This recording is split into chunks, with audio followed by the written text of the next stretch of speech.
granddaughter had a tough decision this morning. Does she stay in here and listen to her granddad, or does she go to children's church where her heart's at? She opted for children's church. I still love her. Oh, aren't grandkids great? Much better than regular kids, aren't they? No disrespect to my children, but grandkids are great. I think it's because by the time you get old enough for grandkids, you're really more mature and you're more laid back and you're not so tense, and I don't know, it's just grandkids are wonderful. Somebody said we ought to start with grandkids. I think maybe that's the way it should have been. Speaking of grandchildren, our oldest granddaughter, Raven, from her earliest age, she loved puzzles. She was enamored with puzzles, and every time she would come to the house, she wanted to sit down and work a puzzle. And I can remember when she was just a little toddler, barely walking, our first puzzle was the one that's the barnyard, and it's the animals, and it's cut out of wood. And you take out the cow and the donkey and the pig, and there maybe were 6 animals, but it was a puzzle, and she would work that. And then by the time she was 3, she advanced to like a 10-piece puzzle that's got the frame on it and cardboard, and a 25-piece puzzle. And then we got to 100-piece puzzles, and she and I would just sit there at the bar, and we'd work those puzzles, and she could just fly at those things. So I thought, well, she's getting really advanced, so I bought a 1,000-piece puzzle. I poured it out on the counter. I think it was at Christmas time she was there, and we were going to work the puzzle. And, we were used to working puzzles in about 15 minutes. We weren't used to it. We stared at it. Every piece looked the same, and every piece appeared to be about the same color. And we worked on that puzzle for a minute or two, and I noticed some frustration beginning to set in. No longer could she get the pieces to just come together real fast like they once did. It had gotten a lot more complex, and the pieces were all shaped about the same. It wasn't even obvious where the edges were, and without looking at the cover of the box, you couldn't even tell what you were trying to make. And so confusion set in, and neither she nor I ever finished that 1,000-piece puzzle. I think pieces have been lost. It's probably now about a 994-piece puzzle. Isn't life like that sometimes?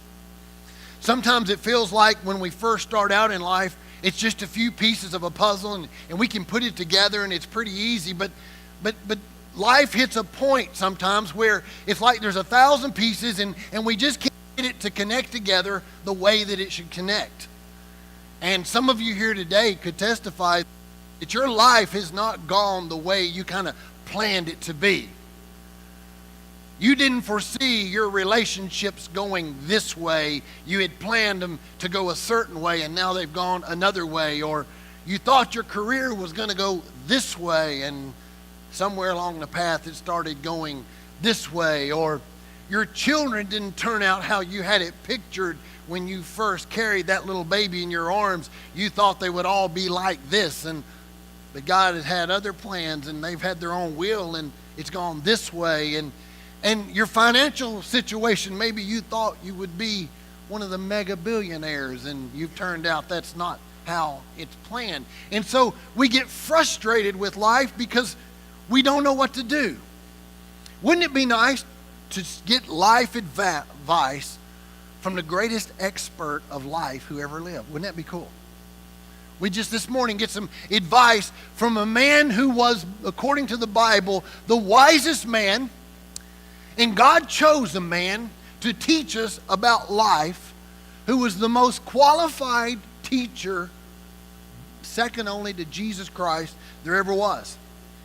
God asked this person to write an entire book, 12 chapters, about life. This man's name is Solomon. The book is entitled Ecclesiastes. And you will find, if you open your Bibles, if you'll find Psalms, and then you start flipping a little bit the pages to your left, you will come to the book of Ecclesiastes that most of you just skip over because it looks like some dude was smoking something when he wrote this, and he was confused, and he's like, man, I don't know, this had to come out in the late 60s, when the hippie generation came out, because he's a very philosophical writer. But understand, The man who wrote this book of the Bible was a young man that, if there was ever was one that was born with a silver spoon in his mouth, Solomon was that man. His daddy, anybody know who his daddy was? His daddy was King David. He was born into royalty. Solomon was the son of a king. He had, by his own admission, everything he wanted. He had enough money to make Donald Trump look like a pauper. First Kings, you want to turn to it, chapter 10, tells us that he was receiving 25 tons of gold every year. What kind of income you think that would be? 25 tons of gold. This man was making some money now. That's some buck right there. He's making money. Solomon had 700 wives and 300 girlfriends. Oh yeah, he was a player. You got money like that, you can handle that kind, you know. He's good for it. Solomon had everything. Everything you could ever want in life, Solomon had tenfold over. And at the end of his life, God asked him to write a book, a philosophical book about life, Solomon. And it's interesting, the first verse of the book that Solomon writes, requested by God, the very first verse of the very first chapter, look at what Solomon says in Ecclesiastes 1:1.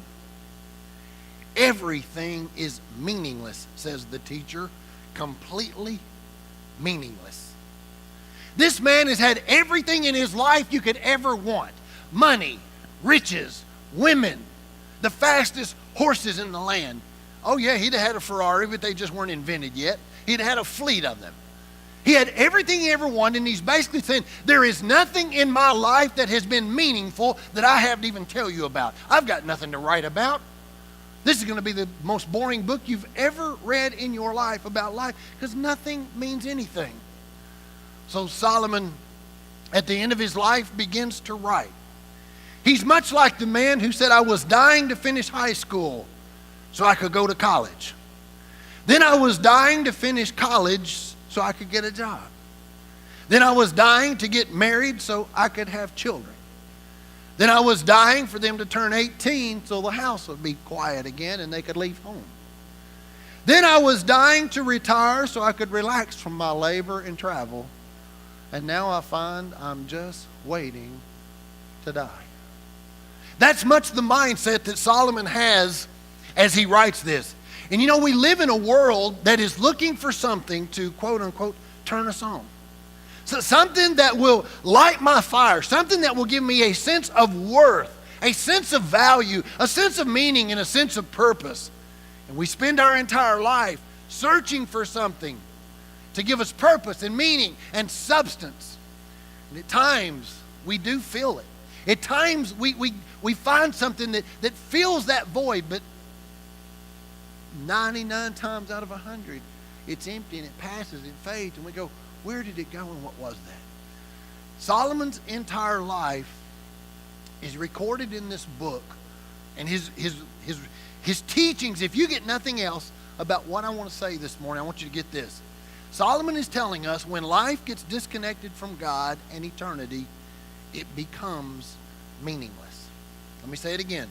When my life here on this earth gets disconnected from God and eternity, it becomes meaningless.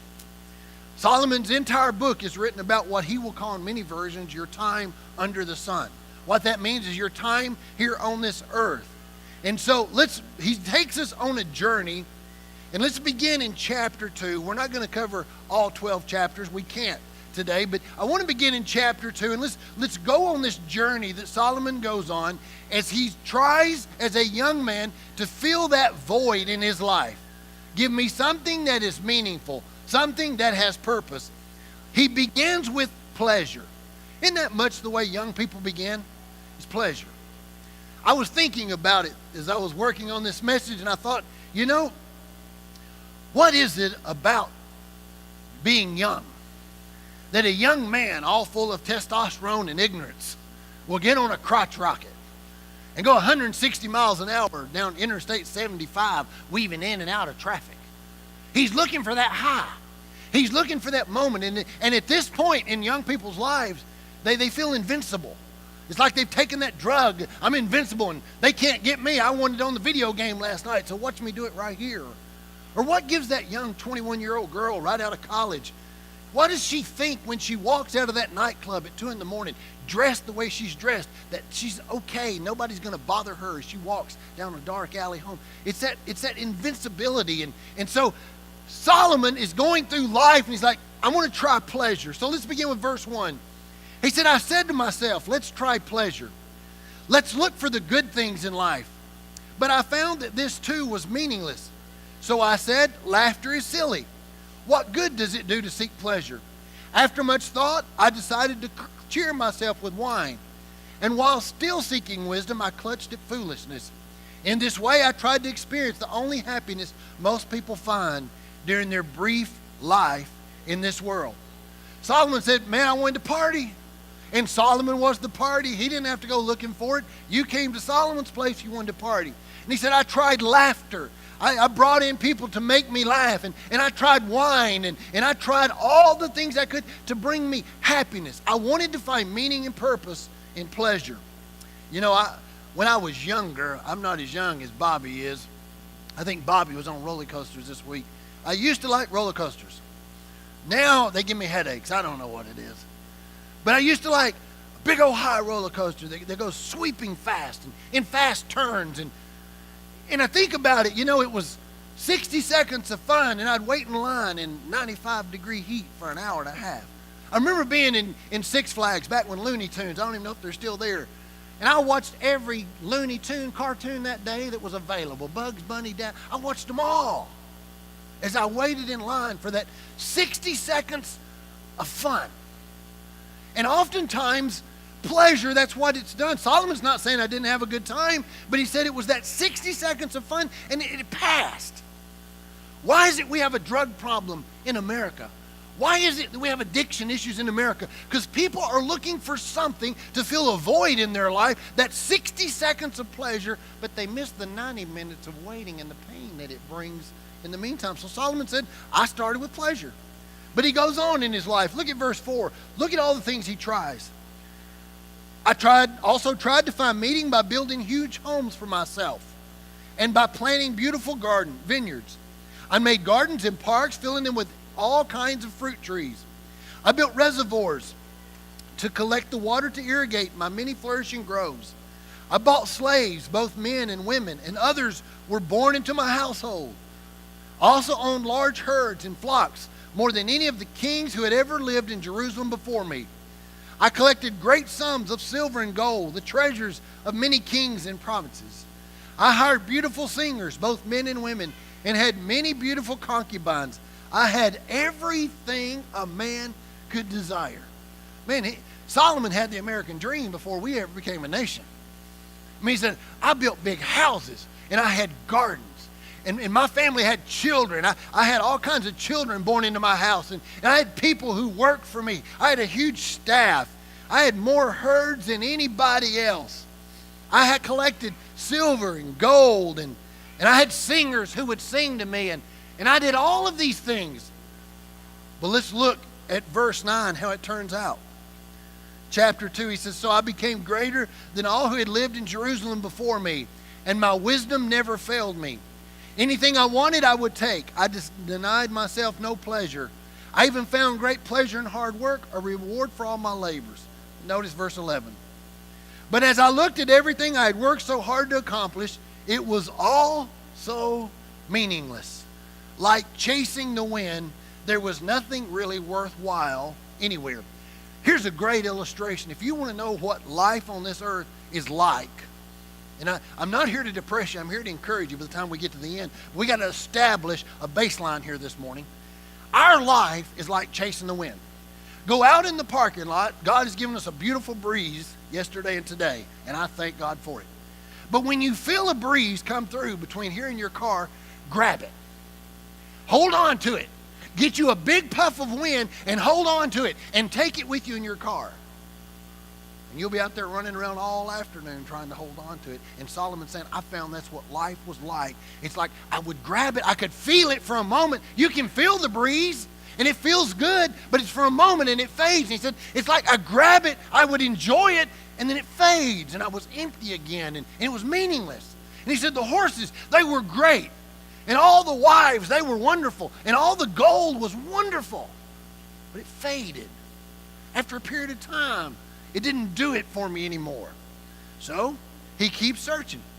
Now he goes to something many of us try. Education. Look at verse 12.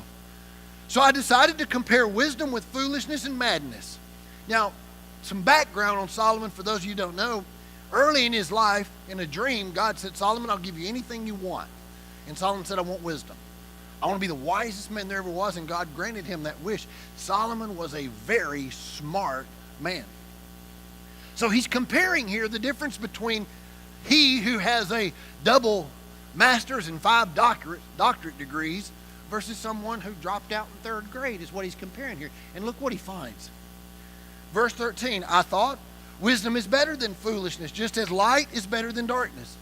For the wise can see where they are going, but fools walk in the dark. Yet I saw that the wise and the foolish share the same fate. Both will die. So I said to myself, Self, since I will end up the same as the fool, what's the value of all my wisdom? This is all so meaningless. For the wise and the fool both die. The wise will not be remembered any longer than the fool. In the days to come, both will be forgotten. Teenagers, young people, let me tell you, education is very important. You go back to school this fall, do your very best. Your education will help you in this life. Get as much as you can and hold on to it. It's valuable. But what Solomon is saying, he said, I've kind of looked back at life. And I understand that my education don't buy me any more days than the man over here who never had a day of learning. We both die. And now he's getting depressed about his knowledge. You know, I've noticed something years ago at a funeral. A funeral used to be a wooden box. None of you here are old enough to remember that. It was just a wooden box.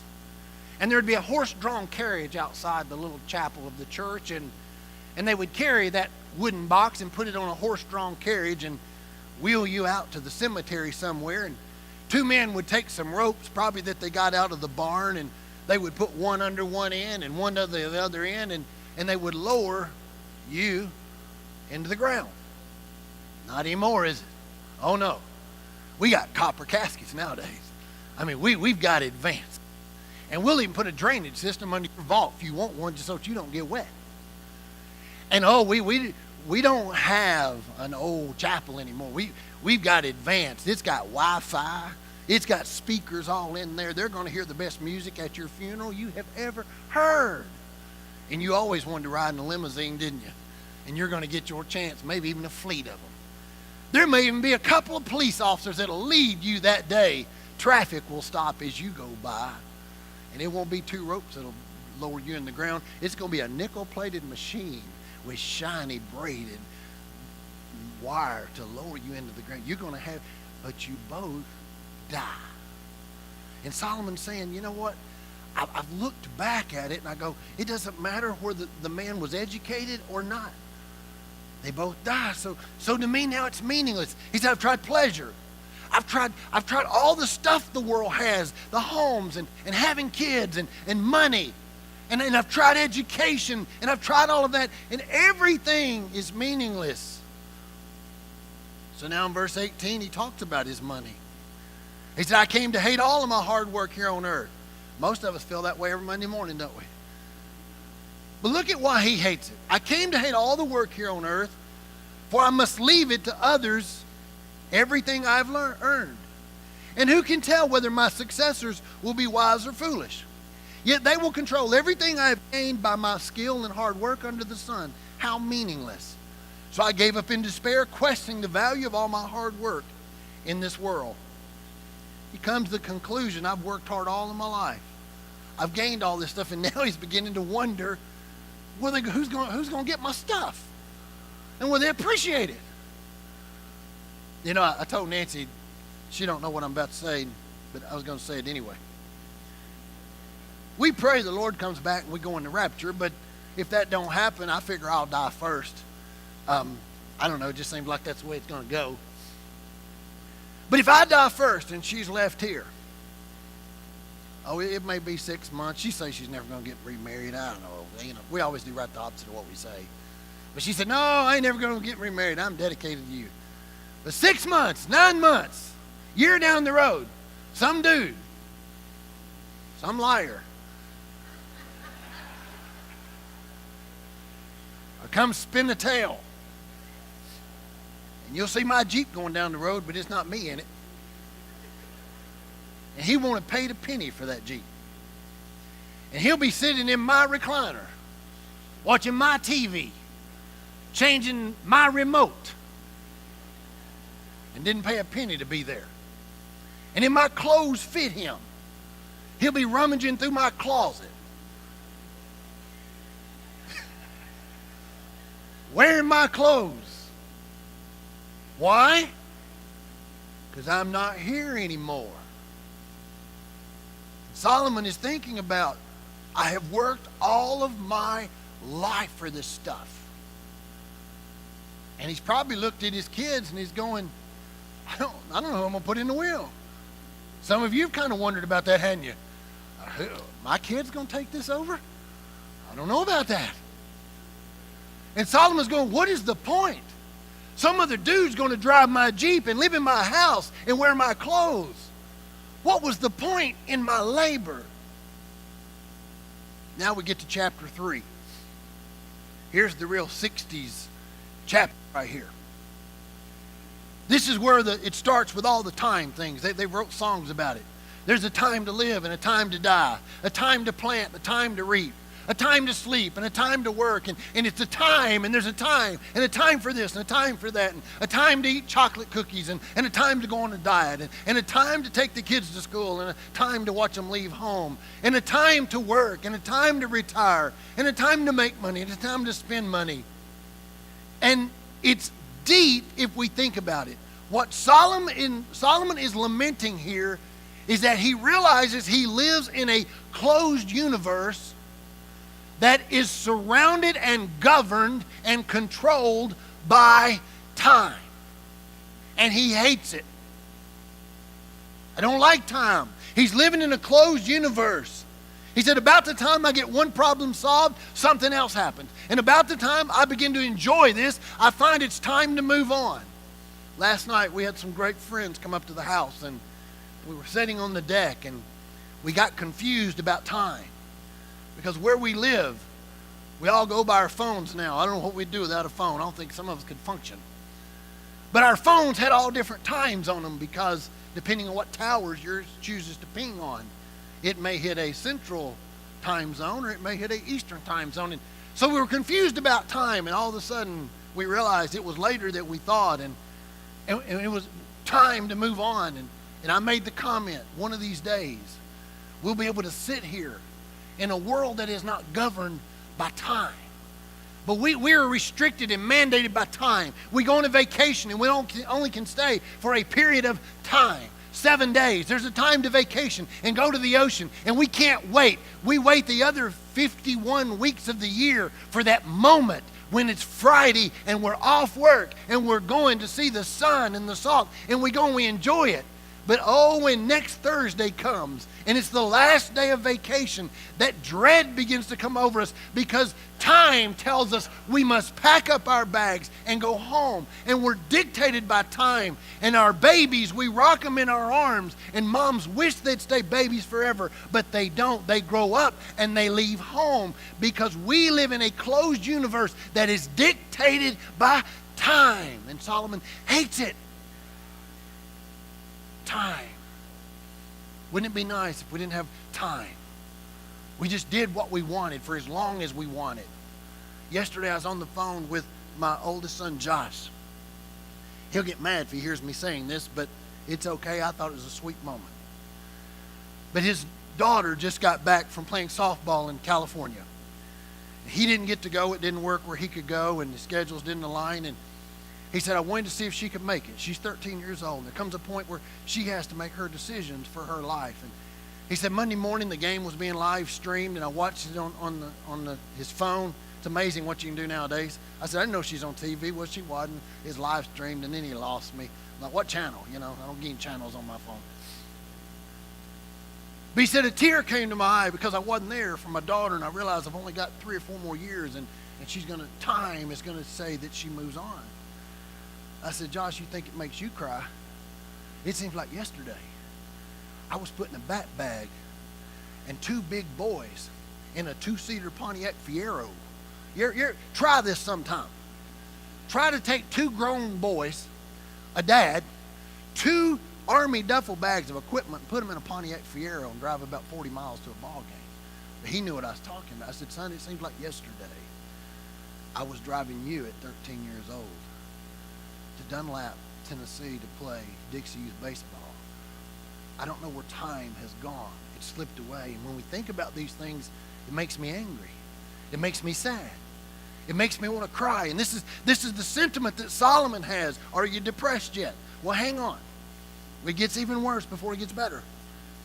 Maybe it's going to get better. In verse 9 of chapter 3, notice what Solomon says. He asks the question, what do people really get for all their hard work? He says, I have seen the burden God has placed on us all. I read that and I go, wait a minute. Are you saying that God has created it this way? Let's read on. Because I said, God, if you created us with this longing, verse 11, yet God has made everything beautiful for its own time.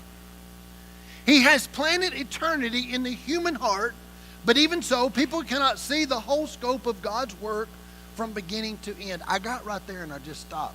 And I chewed on that for a little while. God has planted eternity into the human heart.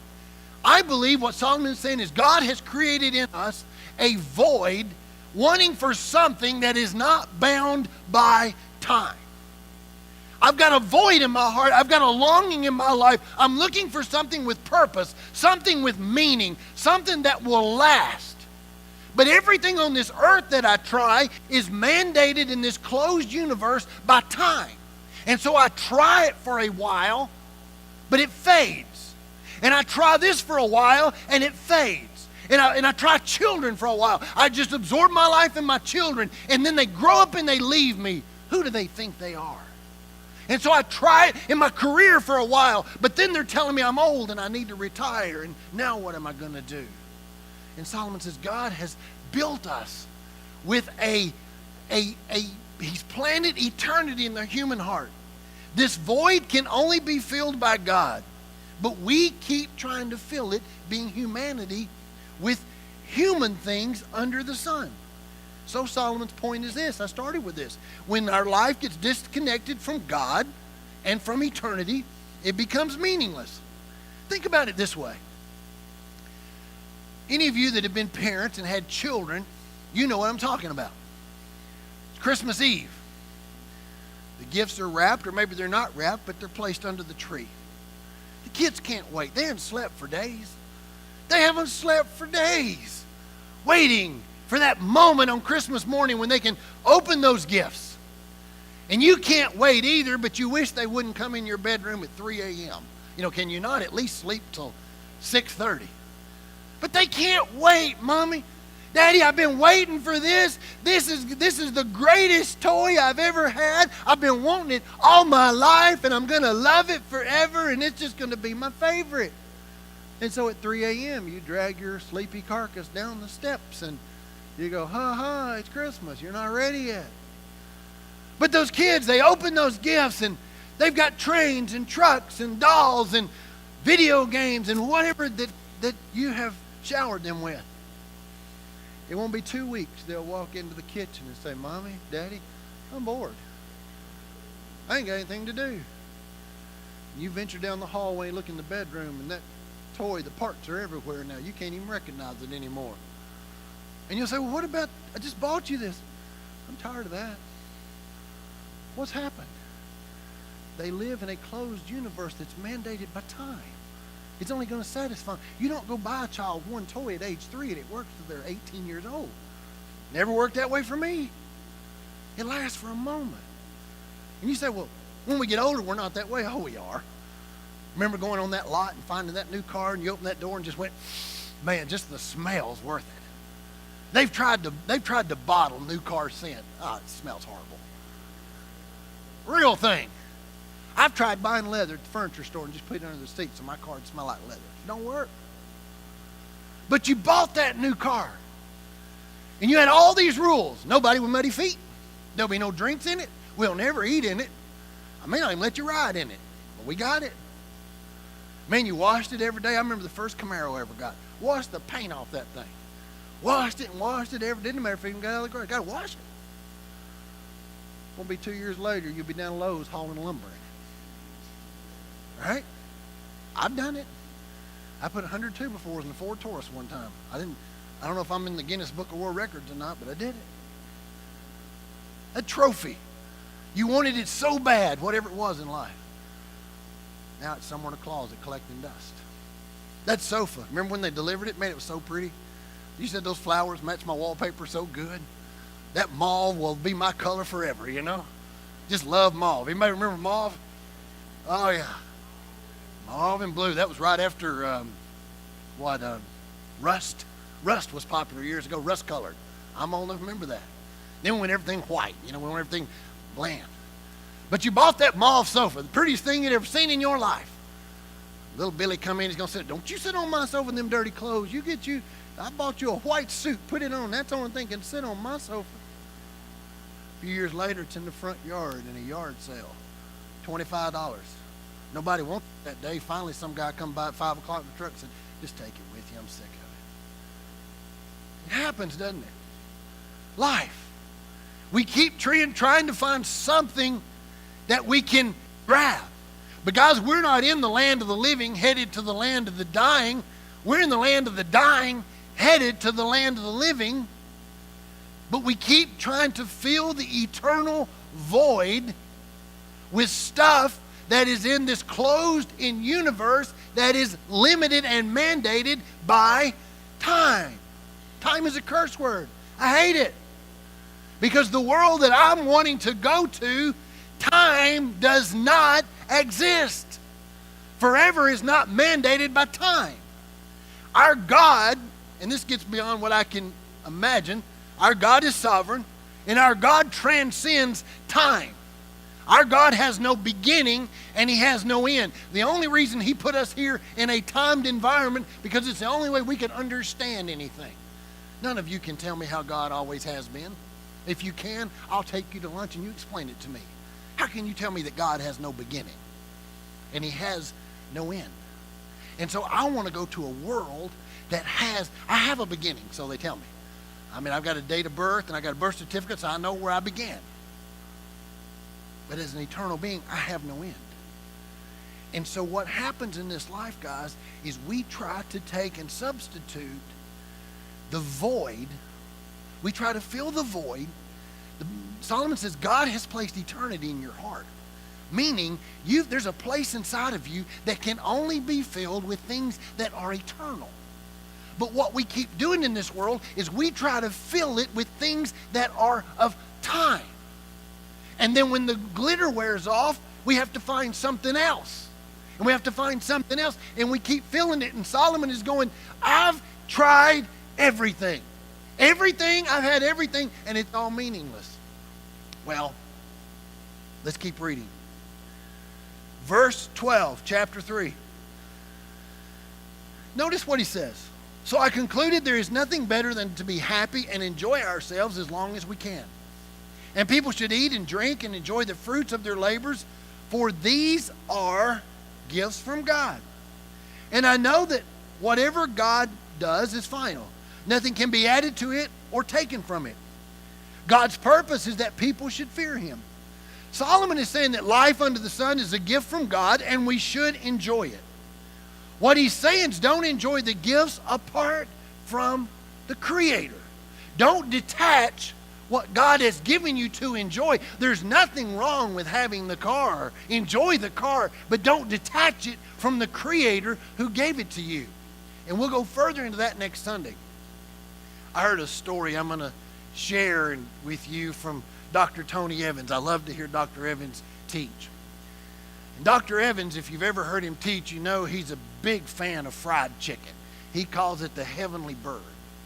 And anywhere he can go, he will get him some fried chicken. It's just his favorite meal in the whole world. He tells the story of being traveling. He lives in Dallas. He was traveling through the Atlanta airport, and he heard his flight 74 to Dallas, final call.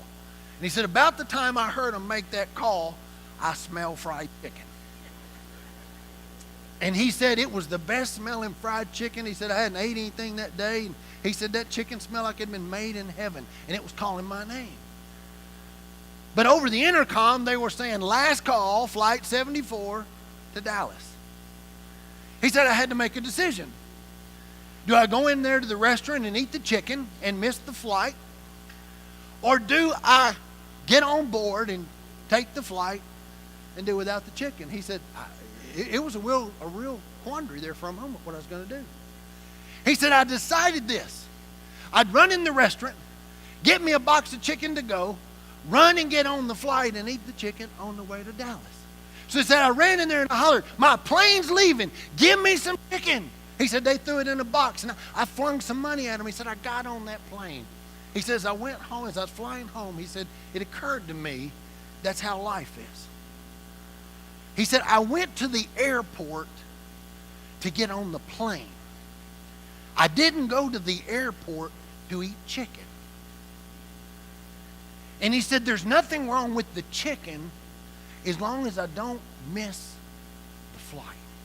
Now hear me where I'm going, where he was going with this. We're headed to an eternity without time. It's all right to eat the chicken while we're here, but don't miss the flight getting lost in the chicken. Y'all get me? Solomon says this life is good. The gifts God has given us are good, but do them in fear of the Creator, meaning don't forget God in what you do. Don't get so lost in this world and what it wants to give you that you forget me.